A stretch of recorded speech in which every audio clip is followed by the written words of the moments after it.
Hi friends. Appointment of auditor, इसमें अभी जो हमारा एक V3 पे फॉर्म आया हुआ है ADT1, जो ये हमारा फॉर्म आया हुआ है नए वाले पोर्टल पे MCA के, उसमें एक चेंजेस किया गया है जो कि बहुत बारीक सा चेंजेस है। यूजुअली क्या होता है कि हम अपने केस में जब ऑडिटर की बात करते हैं, अगर आपकी प्रोप्राइटरशिप फर्म भी है तो हम उसको कंसिडर करते हैं कि हमारी ऑडिटर फर्म है, नॉट अ इंडिविजुअल।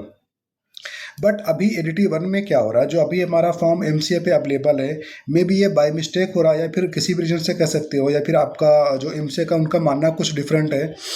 मैं आपको पूरा बता देता हूँ। जब आप ADT1 फॉर्म पे आएंगे, जब फिल करने के लिए आप अपना सिन नंबर डालेंगे, ये सारा इसमें जो डिटेल्स है वो एडिटेड डिटेल्स है, तो आप इस पर मत जाना। आप यहाँ पे अपना रीजन ऑफ अपॉइंटमेंट लोगे कि आपने किस किस किस रीजन से आपको अपॉइंट किया जा रहा है। तो उसके बाद जब आप यहाँ पे अपना रीजन मेंशन करेंगे, इसके साथ में आपका डेट ऑफ अपॉइंटमेंट आएगा और यहाँ पे आपसे पूछा जाएगा कि जॉइंट ऑडिटर अपॉइंटेड है कि यस और नो। तो अगर आप यस कर देंगे तो यहाँ पे 2 नंबर आ जाएगा, यहाँ पे अगर नो करेंगे तो आपका 1 रहेगा, जो ऑटोमेटिक पॉपुलेट होके आ रहा है। इसके साथ में जो चेंजेस किया गया आपका ऑडिटर फर्म इंडिविजुअल्स के केसेस में। और जब आप इसमें आ जाएंगे, जब आप फर्म के केसेस में जाएंगे तो आप ये देखेंगे तो यहाँ पे आपका फर्म का नंबर डालना है, यहाँ पे नाम डालना है, and the most important things, ये जो आपका पैन नंबर है, income tax pan of auditor firm. और एक इसके साथ में ही जब आप फर्म को अपॉइंट करते हैं तो यहाँ पे मांगता है income tax pan number of auditor. यानी कि फर्म को आपने अपॉइंट किया तो फर्म का किसी मेंबर को आपने अपॉइंट किया होगा एज ऑडिटर, पूरी फर्म को अपॉइंट नहीं किया। दैट मीन्स जो अभी ये फॉर्म आया है, तो जो यहाँ पे हमारा पैन नंबर आएगा, ये पैन नंबर हमारे फर्म के पैन नंबर से डिफरेंट होना चाहिए बेसिकली। जो ये दोनों है,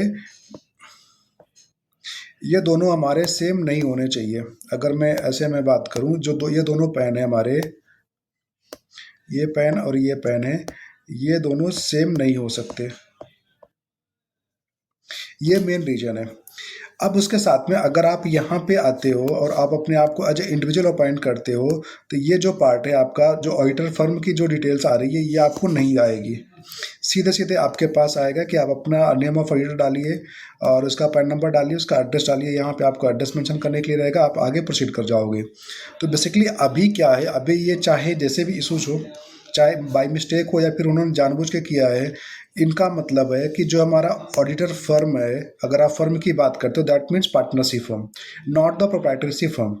अगर आपकी प्रोप्राइटरशिप फर्म है तो आप इसको इंडिविजुअल में लेके जाइए, आप उसको पार्टनरशिप फर्म, आप उसको ऑडिटर फर्म में लेके नहीं जा सकते हो, जो अभी यहाँ पे इशूज आ रहे हैं।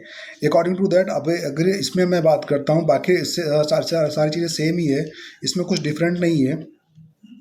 एंड जो अटैचमेंट है, अटैचमेंट के पार्ट में अगर आप आओगे तो 2 डॉक्यूमेंट आपको मैंडेटरी मिलेगा इसमें, जो कि पहले था copy of intimation send by company, that is एक लेटर टू CA होता है बेसिकली, जो जिसमें कंपनी अपने CA को एक लेटर लिखती है कि जी हमने आपको अपॉइंट किया, रीअपॉइंट किया फॉर दैट पीरियड, आप अपना कंसेंट दीजिए, एक्सेप्टेंस और डिनाइज कीजिए। जब वो अपना ऑडिटर कंसेंट देता है तब वहाँ पे आता है ऑडिटर कंसेंट, जो दोनों डॉक्यूमेंट्स को अटैच करना होता है। इसके साथ साथ में ऑप्शनल में हम एक डॉक्यूमेंट्स हमें अटैच करना होता है, रेजोल्यूशन।